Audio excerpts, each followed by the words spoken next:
যেখানে নৃশংসতার দাউ দাউ আগুনে জ্বলছে ফিলিস্তিনের গাজা উপত্যকা, সেখানে জমকালো ঈদ আয়োজনে মেতে উঠেছে সৌদি আরব। গাজা থেকে মাত্র 818 মাইলের দূরত্ব সৌদি আরবে। তবে ক্ষমতাধর মুসলিম দেশগুলোর আচরণ দেখলে আপনি ভাবতে বাধ্য হবেন গাজা অঞ্চলটি বোধহয় পৃথিবী থেকে একেবারেই বিচ্ছিন্ন, যেখানে মনুষ্যত্বের যেন কোনো স্থান নেই আর নৃশংসতারও কোনো শেষ নেই।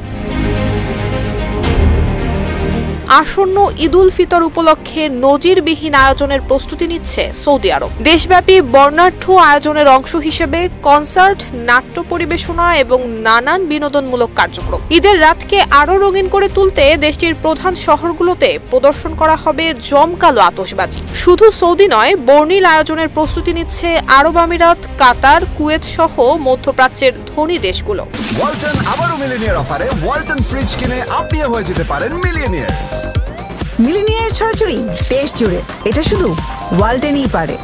অথচ গত কয়েকদিনে ইসরায়েলি বর্বরতায় প্রাণ গেছে গাজার 2 শতাধিক শিশু। এমন পরিস্থিতিকে উপেক্ষা করে প্রভাবশালী মুসলিম দেশগুলোতে এই জমকালো আয়োজন। কেবল দায়সারা বিবৃতিই যেন তাদের প্রতিবাদের ভাষা।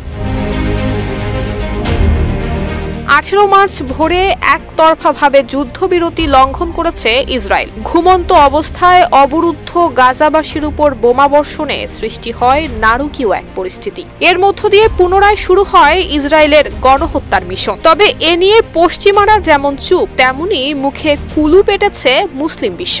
সন্ত্রাসবাদ আর মানবতার সবক দেয়া পশ্চিমাদের চোখে যেন কালো কাপড়। ইসরায়েলকে থামানো তো দূরে থাক, উল্টো তাদের সামরিক এবং আর্থিক সহায়তা দিয়ে নৃশংসতার আগুনে যেন ঘি ঢেলে চলেছে তারা।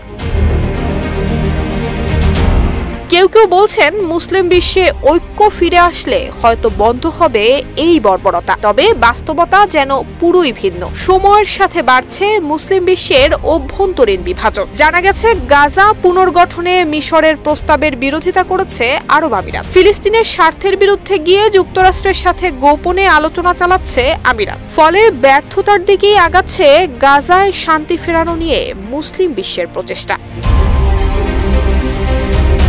নুসরাত জাহান মেহেক, ঢাকা পোস্ট।